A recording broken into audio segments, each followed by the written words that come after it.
Hello, welcome to my studio. I'm Leanne Ellis and today we're going to be working on a watercolour painting. If you would like to follow this as a project, I will be writing at the bottom of the screen, down the bottom there, pause now, and that will give you opportunity then for each stage to catch up with the painting to work along with. If you're watching this as a demonstration, I hope you enjoy this one. So this is a small little farm area just nearby where I grew up, outside of Wales. So we're going to start off with a basic simple outline drawing. So first of all, I have a horizon line just there. It's not a distant horizon line, it's the foreground. So I've got the foreground at the bottom here. And then just coming round here, we've got a house. So popping the house just here. A little taller than that. There we go. And the roof. There. Okay, so the roof's coming out here. We have a large, tall chimney just at the front there. And finishing the roof to there. There's another chimney the other side, not quite as tall. So we're just going to pop that in there like that. Okay, and bring the roof there. Now I'm not drawing in this side because we've got some trees, shrubs and bushes to go in there. So I'm going to pop a window just there, and there's a little porch on this building as well. So we have that there, there, there, there. We have the front door, window here, a window here. We also have window here and one here as well. Got some lower ones down here, but the shrubs might cover those, so I'll just pop them in anyway. Okay, so we do have a large tree coming up and around this house, just there, so it's behind the house, and we have large trees and shrubs coming up in front of the house there as well. There's also a smaller bush in front of that one. Okay, so we're going to be layering a lot today as well. Now over this side we actually have another small building, so just started off with the roof there, bring that down, a little bit on there, bring that out so it's level, and bring that across there. Small little building, so let's just straighten that roof there. There we go. There's also a tree coming to this one and down there, and a large one coming in from this side, coming in across the front there.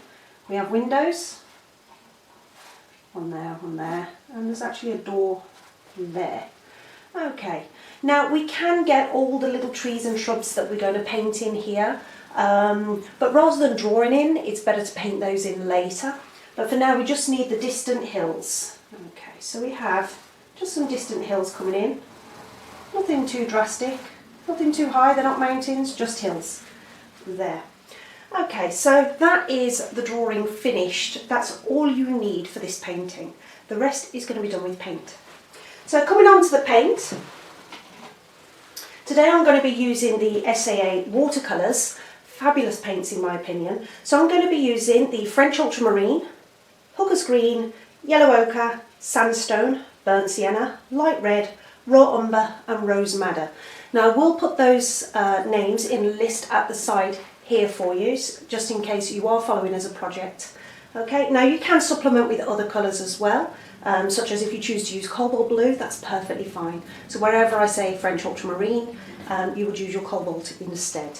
Okay, so here's my palette, already set out. There we go. So I'll be doing most of my mixing, hopefully in camera shot. But I will be describing what I'm mixing as I go. So to start off, I'm going to fill this sky with a lot of water. So 1.5 inch flat wash brush, and I'm literally filling that entire sky. Just pile loads of water at that. As you can see, I've taped my paper all the way around so that it won't warble as I paint. I haven't pre-stretched it, I never do, because I'm working at an angle. So because I'm not working flat, there's no need to pre-stretch, just tape it all the way around and off you go. Okie doke, the water's not going to pool, but we are going to have to control those drips as we go through. There we go, lovely. Right, so first of all I'm going to do a gradiated sky, starting off with a little bit of light red. There we go. Actually I'll go quite heavy on this. You'll need to put your colours on twice as dark as what you want them, as a pre-wet will dry about 50% lighter than normal. There we go, so a nice bit of bright light red in there. Coming on to yellow ochre. And we're going to get that in beneath that light red. So good and strong colour, remember, 50% lighter it'll dry. There. I'm going to pop that in there. Okay, just bringing it up into the red slightly. Now I'm just going to control those drips by mopping out. And you'll notice that I've actually painted through the trees. That's perfect, because when I leave gaps in my trees later, I'll have some nice sky colour showing through. Okay, so just mopping that up. Now straight into the top with French ultramarine. Remember, twice as dark as what you wanted, because it's going to dry that much lighter. And stroking through. There. Some of the paper's drying already. It's quite warm in this room today. There, so I'll get some more water in there, throw that in there. There we go. Get that flow going. Now don't stop when one colour meets the other. Bring that through in small, slow, steady strokes to help that blend down. A bit more paint up the top there. And then bring that through. Slow, steady strokes. There. We don't want green in these skies. There. Now for clouds, it's simple. Use your 1.5 inch flat and simply take out where you want clouds. Just twist your brush. There. Like that. Rinse out regularly so you're not moving paint around. Nice big cloud there.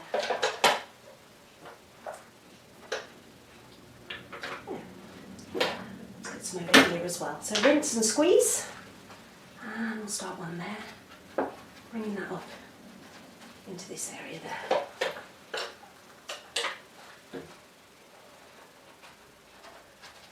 Just like that. Nice.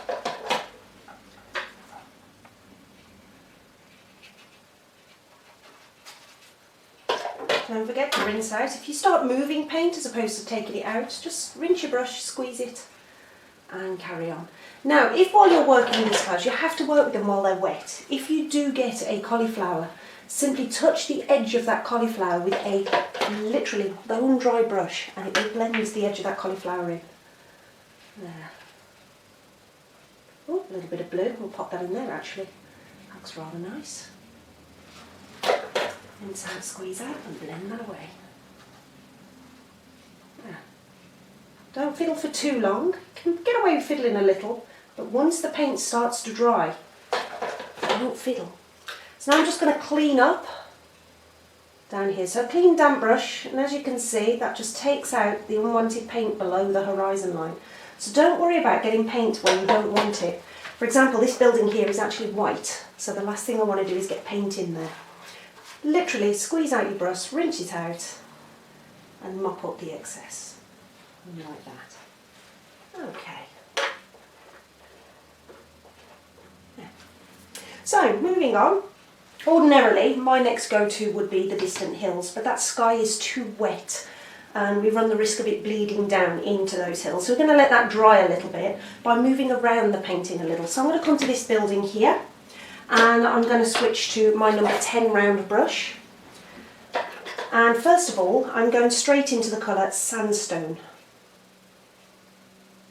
Okay. And I'm going to literally fill that building with that colour. Completely fill it. There.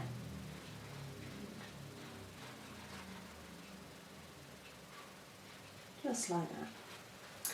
Now I'm going to drop some other colours in there. We're going to mix it on the paper. So first of all, a little bit of yellow ochre. more of this to the light side. Now we've got to decide where we want the light coming from. So in this instance, I want the light coming in from the right. So the shadows are all going to be to the left. So this side here will be the light. So I want more yellow ochre here than perhaps the other side. A little bit here because we do want some of that colour, but not as much. We'll add more shadows to it later as well. Then I'm going to go straight into my light red again. I'm going to tap that in as well. A little bit of warmth in this. Just tapping in there. And finally, ultramarine blue, the same blue as your sky. So if you've used cobalt, you'd use cobalt at this point as well.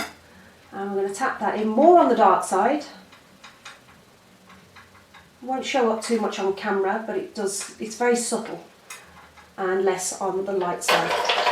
Now at the moment the building looks like it's got chicken pox, so just using a clean damp brush, and all we're going to do is just merge those colours together. You don't have to fully merge them, leaving a few bits of texture here and there in your building, but just mix them in. There. Wipe off the excess and merge those colours. There. Add a bit of texture to your building. So you can see there's a slight difference, if you can see it on camera, to the light and the dark side. We are going to add more shadows later anyway, but it just shows you the sort of 3D effect that we're going for eventually. So coming over to this building here, this one is actually white, so I don't want to paint the light side. I'll muddy it up a little bit later so it's not bright white, but we do need to get some shadows in there. Now, shadow on white is blue, and if I was to go straight on with the blue from the sky, it's a bit too bright. So I'm going to tone it down. So first of all, the blue of your sky, I'm going to tone it down with a tiny touch of light red. A bit more than that. There we go. So you can see it's a nice deep darker blue, but the same blue as your sky. Okay, just test that. Nice colour. If it's a little too dark, just dip your brush into water and just water it down slightly. We don't want these shadows too dark at this stage because we're going to add more later as well. Okay, and I'm just literally going to fill in this side of the building. A little bit too dark. So rinse out, wipe out. I'm just going to use that paint that's already there and take that over the whole of this side of the building. Just like that. There we go. Excellent. Now, this side of the porch here will have shadow as well. Just there. And it will cast a shadow which will be slightly lighter than the actual building. So rinse out your brush just to make sure it's a little bit lighter. If it's too light, just to add a little bit more paint. And there. And don't worry about coming through those bushes either. Okay, so underneath that roof we're going to need a shadow line as well. So I'm going to pop that in. Just there to help this roof sit down. We're going to darken all of these down a little bit later once this is dried. So just the first line, because we've also got to put a darker line under there a little later as well once that's dried. So I'm just going to soften the edge of this in, like that. There. Just soften it in, let it bleed down slightly. There. And the same under the porch roof as well.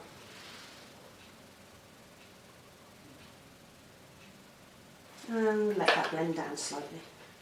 So as you can see, my sky is drying. It's pretty much getting lighter as it dries. That's why you're always, on a pre-wet, put it in twice as dark as you want it. So this part of the sky here now is dry enough. So it hasn't stopped me painting by waiting for that to dry. Don't use hair dryers on it. That's when your paper will start going bitty. And that's breaking down the internal size on the paper. Okay, so to keep painting, just keep moving around your picture. So I'm coming on to those distant hills. They are going to be slightly blued out as well because they are in the distance. So I'm going to be using blues and yellows on this one. Maybe a touch of green. Okay, so I've French ultramarine blue. Again, that's too bright and too garish for distant hills. So I'm going to tone it down with a touch of light red. Again, just to make it that little bit darker. There we go, to change it slightly. And add water. Okay, water it down. Test if you need to on the side of your tape or a spare piece of paper. I'm going to add some more water to that, a little bit lighter. That's better. Okay, and I'm just literally coming in and filling the distant hills. Careful up to the roof of my house. Just there. And come through your trees as well. I'm just going to fill that in. Don't worry about brush strokes for now, we're just filling in. We'll sort the brush strokes out in a bit. Okay. Now you've got to work with this quite quickly because you need to work with it while it's wet. And as you've seen already, this is drying particularly quickly today. So there. Right, let's get the rest of this in. Now I'm not overly concerned with overly filling this area because we do have trees going there, but obviously if we leave gaps in the trees we don't want white paper showing through, so just fill it roughly. Now because we already know the light is coming in from the right, we need some highlights on these distant hills and to define them a little. So I'm going straight into my yellow ochre. Now just yellow ochre by itself. And I'm going to be popping some highlight in there, a little bit in there, and we'll get some at the top there as well. Now to blend in, and this is where we can actually start using our brush strokes to refine our hills. So I'm just going to literally blend that in, and you'll notice that sometimes the paint will mix and create a nice green. There, we're already starting to dry on this. That's what I mean, you have to work incredibly quickly. So we don't want any hard lines in those distant hills. There. Okay.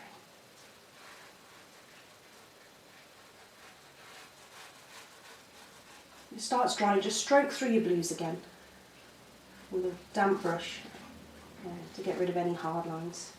So we have some definition on those distant hills. There, just a few highlights here and there.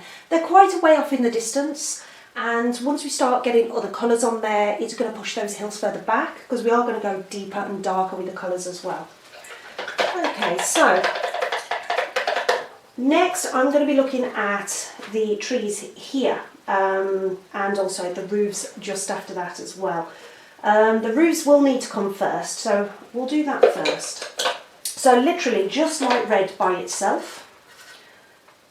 There we go, clean that off there, and there's our light red. Gorgeous colour. Okie doke, and I'm just going to water that down slightly. There.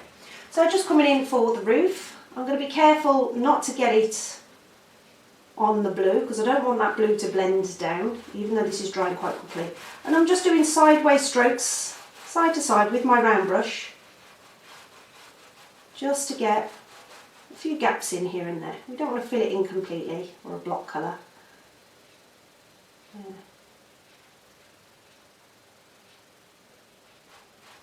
Just like that. And then the other side here, we're just going to get the edge. There we go. I'm going to add some shadows and depth to that in a bit.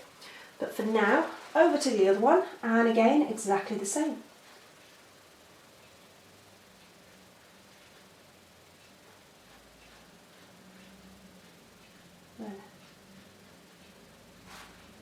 And don't forget the other side delicately there. Okay, so now we've got this roof in, we can actually go for these trees. So I'm going to switch to my 3/4 inch flat wash brush. And first of all, I need the highlights. So I'm going for yellow ochre now. Bearing in mind, this is in the foreground, it's in front of the house, so we're going to have to go quite bold with the colours now. So hardly any water, literally almost straight from the tube. Get that paint moving, get it in your palette, and just enough water to get it on the paper. And we're going to literally tap the side of the brush like that onto the highlighted areas. Come outside your pencil line, that's perfectly fine. There. So we're just going for the highlight areas at this stage. And the one down here, again, just the highlight areas. Okay, next we're going to go for Hooker's Green. Now Hooker's Green by itself is horrible, it will not sit in harmony on your painting whatsoever there. So I'm going to mix this one in because it's in the foreground with burnt sienna. So I'll just get my burnt sienna moving there. And as you can see, it's changed the green. Okay. So again, same process, turn your brush on its side, and we are literally tapping that in. There. Coming down to, try not to come into that yellow at the bottom, because that one's the other bush. Coming into your yellows at the top. We'll merge them slightly in a minute. Now fill the bottom.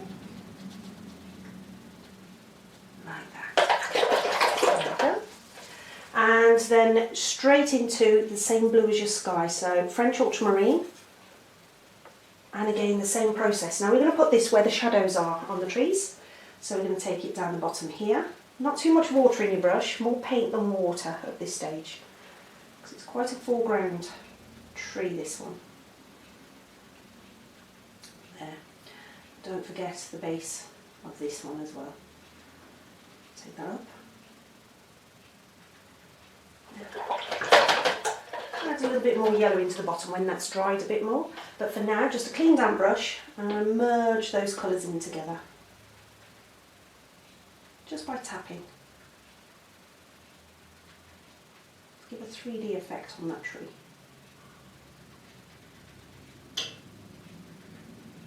There. And the bottom one, I'm going to add a little bit more yellow ochre into the top part of that bottom tree there. And then merge that green into, separate those trees a little.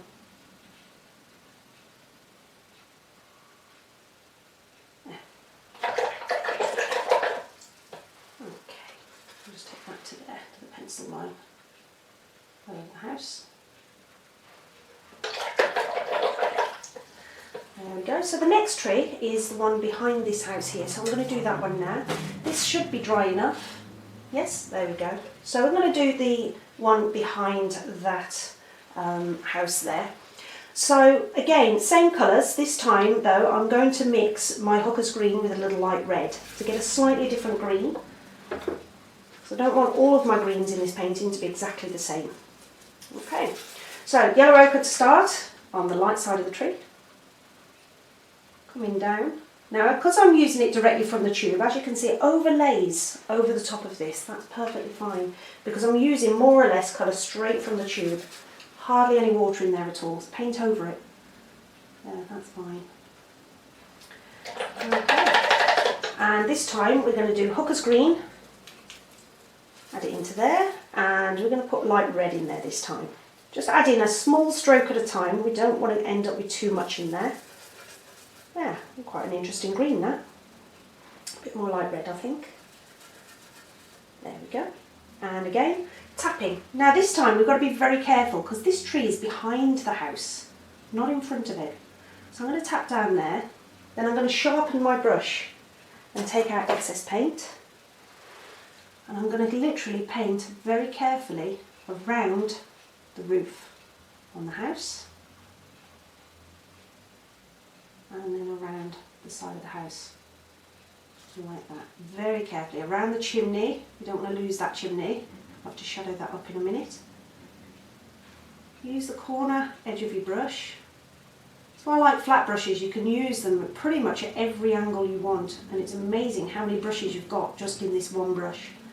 And then we're going to tap that out. So tapping from where you've painted around and up to the rest of the tree. Like that. Now for shadow in there, again, is just blue. So straight into your blue, same blue as your sky. Remember, more paint than water at this stage. That's why I like tube paint as well, which you can get it quite thick.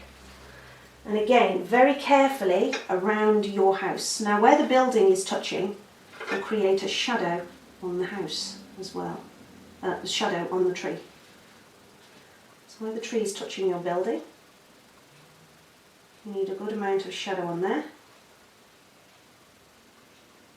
There. Rinse out the brush. Clean damp brush. Dry it out as much as you can. And again, same process, just tap it out and merge it in. Take the light into the dark and take that dark along. Don't forget, before you go straight into that yellow with this brush, rinse it out slightly. There's quite a lot of dark colour on there as well. As you can see now, that's bringing that house forward from the background as well. So I'm just going to merge in the greens up here and the yellow. There. Lovely. So now we want impression of distant trees and shrubs, hedgerows and whatnot coming off those hills. So I'm just going straight into my blue with light red mixed into it. There we go. There. And I'm going to water that down quite a lot. So I don't want this to be too dark. Okay, it's in the distance, so tonal recession. So quite a lot of water in there, as long as it stands out, which it should because it's overlaying another colour. So all I'm going to do is just a few lines and just tap in a few little bubbly bits here and there. There we go. Just to give the impression of distant hedgerows. Another one in here.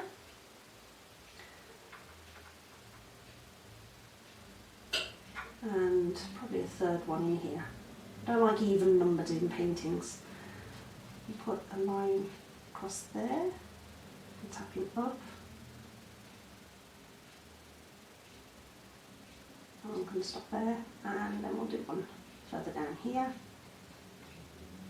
Just a few squiggly bits. I'll put one coming in there. Now to blend those and sit them down, they're going to need shadow, but rather than creating a colour for shadow, what I'm going to do is squeeze out my round brush so it's flat and just literally drag along that bottom edge. Soften that down into the hillside and it will create its own shadow. Yeah. Soften that in. Yeah.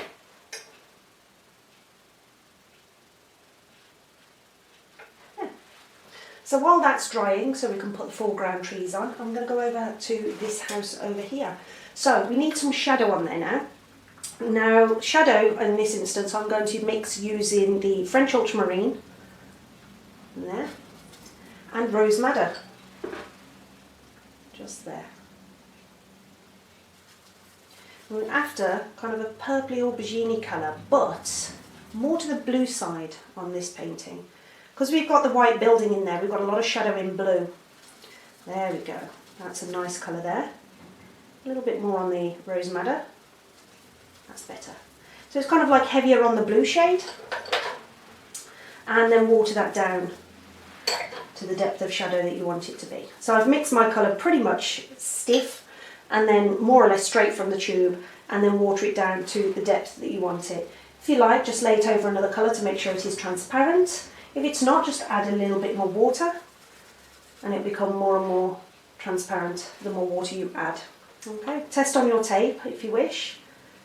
So this now, first of all I'm going to darken the whole side of this building. Just like that. And I'm going to take it under the roof, sit that roof down. And soften those edges. So clean damp brush, and soften that in.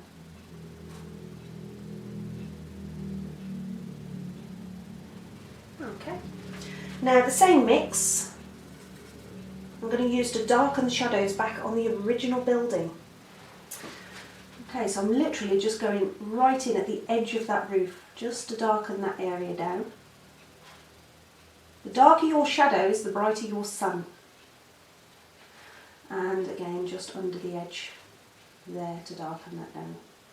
Okay, so this chimney here, we've got shadow on this side. And also that chimney is casting a shadow on the roof. So touch the bottom of that, drag it across. We have shadow on this side of the chimney. Just there. Okay, and this tree is also going to be adding shadow. So I'm going to pop that just there.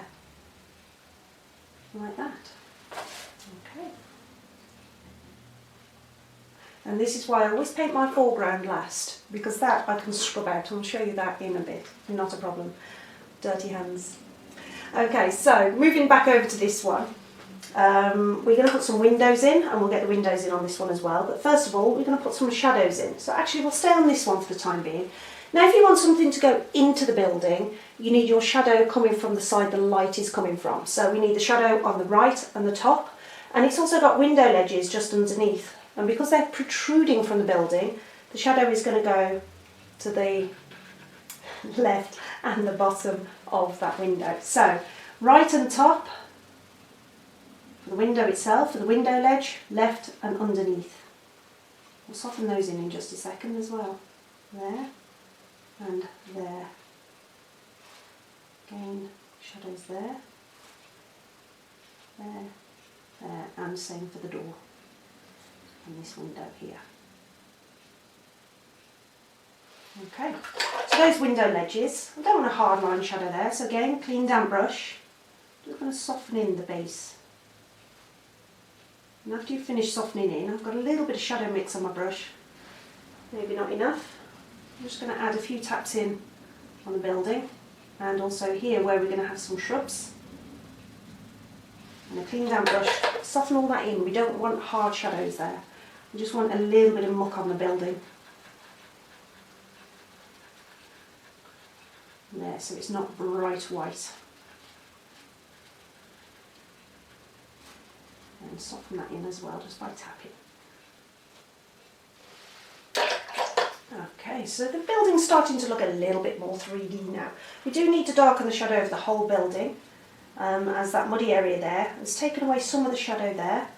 So again, this mix, just a very, very light coating of this mix. Not too wet, we don't want to drag the underpainting, and we're literally just defining our shadowing going across there. Just like that. Yeah, brings that building back to more 3D. Okay, so now we're going to do the same sorts of shadows on the other side. So again, your shadow mix, and we're going to the top and the right of each window and door. Just like that. And we're going to darken under the edge of the roof, just the edge, and make that sit down. There. Okay, so we're just going to add in the light red roof there. Now we need it lighter than this one, because technically that one should be darker in shadow. But rather than trying to get it lighter on the light red than that, and literally just a damp brush. Now that shadow on the top there has dried, I'm literally just going to stroke through and darken that entire roof. There. So now I'm going with the light red at the front. Again, well watered. It's going to be that little bit brighter for being in the sun. There, just a few lines. We'll add the shadows under the roof for that in just a sec. So for the windows, we're not going to go overly massive detail on the window, it's just simply black. So I'm going to mix up my black using ultramarine blue and burnt sienna. And if it's slightly to the blue side, that's fine. As you can see, this has gone to the brown side there. So I'm just going to add more blue. Slightly to the blue side, that's perfect. Okay, add your water to water that down, a little tiny touch more blue. There we go. So it's more like a Payne's grey. And all I'm going to do is use the very tip, so spin the brush in the palette, using the very tip of the brush, and literally just tap in those windows. So 4 on there, just the 2 poking through the bush under there, and there, 4 in on that one. This one is a 2-pane window. Like that. And 4 in on there. And there's a top panel on the door. There. Okay. So same with the other side, just add your windows in. They're just simple little dots, that's all. So again, 4 there, 4 there, 4 there, and a nice one on the door. So we'll do 2 on that door there. There we go. So now to finish this, we need just a few more shrubs and trees and bushes, but as you can see, these houses are starting to really stand out, except for that one. So we're going to put some bushes behind that house and bring that further forward again. So again, it's back to the 3/4 inch and the same colours you used before. Change your greens a little though. Don't be scared to mix all the other colours in your palette into your green. The only thing that would make it go funny colour would be if you use alizarin crimson, because you'll make a black. But just simply put more green in. That's why I like Hooker's green. So, because it's very rare and very difficult to mix mud with that colour. You just keep throwing colours at it and you still end up with a beautiful colour every time. So this one here, I'm just going to tap in the yellow there and tap in the yellow on this one. Down to there. A little bit across here. There. Now, Hooker's green. A little bit darker this time. So this time it's Hooker's green. Mix it with burnt sienna. Add some more water to my brush there, get that burnt sienna moving. Yeah, burnt sienna, plenty of burnt sienna, and this time I'm going to touch in a little bit of the blue as well, just to make it that really deep dark green. And I'll darken that in a moment because we're going to do an evergreen tree in this, I think. There. So again, just on its side, tapping away. Yeah. Bring that all the way down. I'll bring that in front of the house a little bit here. Cover some of your house if you want. This wherever you like.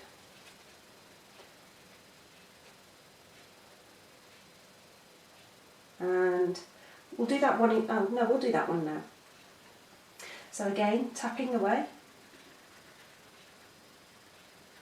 And remember, carefully up to your house.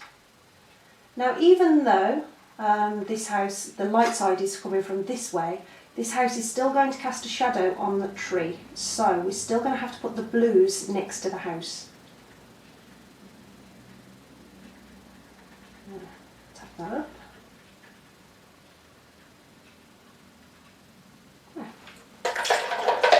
And as you can see, that's already brought that house forward. We're still going to put some shadows on that roof yet as well to tone that down. So now straight into your blue, so just the blue. There we go. And again, carefully around your house. And then tap it out. If in doubt, tap it out. And at the base. Up this side here as well, because the light's coming in from the other side. There. We'll merge that in just a sec. And again, dark side over here. Add some darks into those yellows as well. Light can shine through the trees. So don't be scared of putting some highlights on your darker side. There. Clean down brush and merge it in. Just taps. There.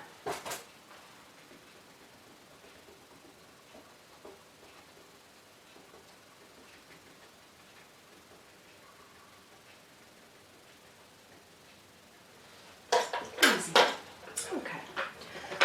So with the shadow mix I mixed up earlier, I'm just going to tone down that roof. A bit of shadowing on there. There.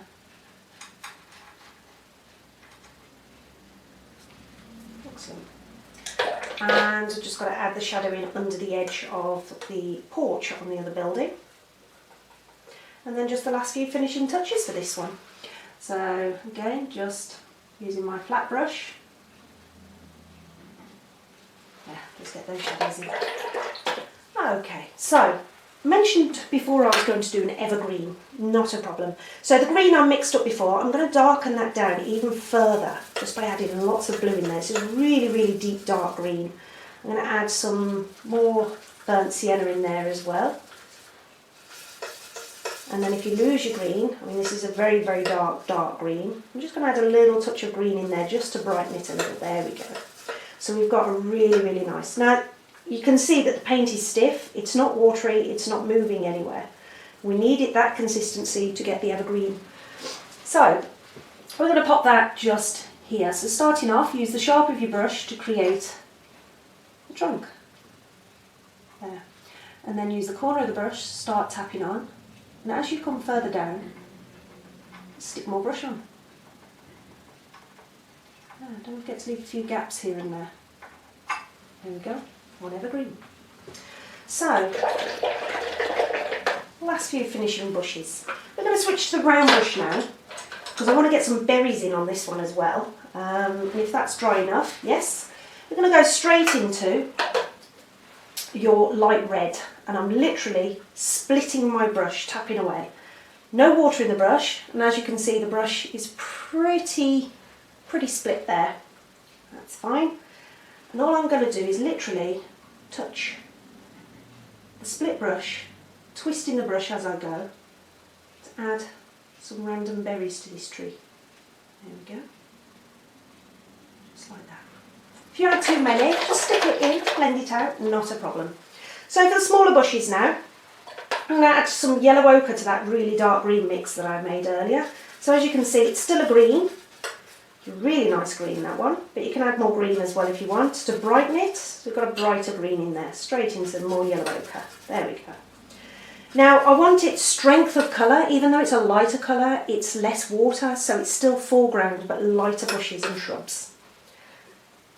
Okay, and we're going to be literally splitting the brush again and tapping those in here and there in front of the building. And put some in there. Come in front of this bush as well, my highlights. Bring that into there as well. Take it into my evergreen. And down here. In front of this building as well. There. So, adding some shadows on there, it's just your blue. And again, split your brush, not too much water in it, not too wet. And just adding definition shadows. Make it stand out. Into the blue.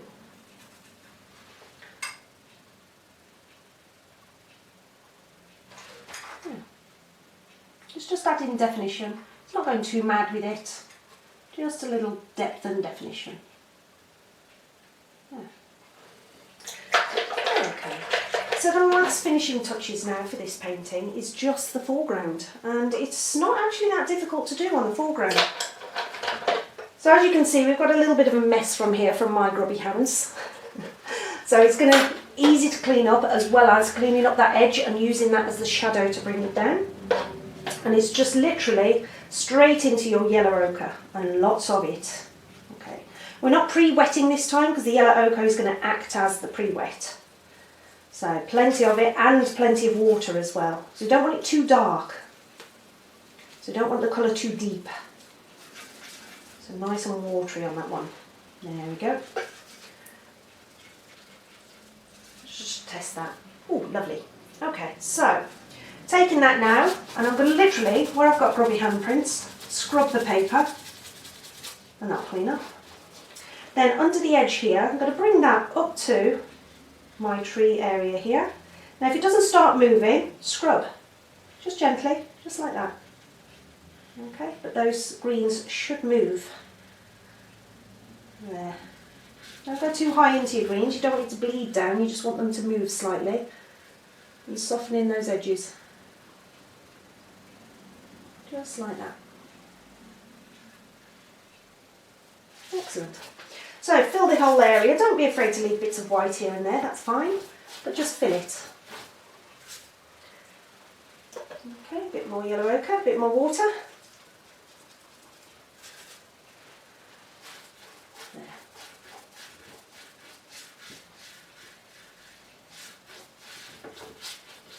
Easy. Once you've done that, stick into the same brush. I'm going straight into my Hooker's Green, and this time I'm going to mix with just burnt sienna. So Hooker's Green and burnt sienna. Now you need to get this in while that foreground is still wet, because it's going to be kind of a blended grass area. We don't want hard lines in this. So while you're in your Hooker's Green, just literally brush it from one side. Allow the paper texture, that's why I like using rough paper, to do the painting for you. There. Just brush in from one side and then the other. Add a bit more water into your mix, but not too wet on the brush. And all I'm going to do is a few flick ups. Just soften those edges in, like that. Okay. Flicking up larger ones on the bottom. Just generally flicking up a few bits here and there.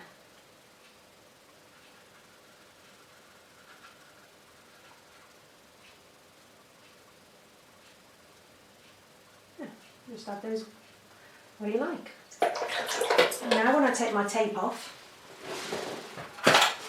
it'll give me a rather nice white border.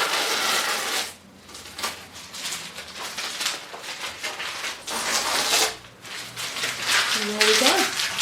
So I hope you've enjoyed this little project today. It's not overly complicated, it's quite quick, simple and easy. Like I said, I hope you've painted along with. If so, my email is at the end. Always shoot me an email and let me know how you get on with this one. I just hope you've enjoyed it. So from me, Leanne Ellis, thank you for joining me.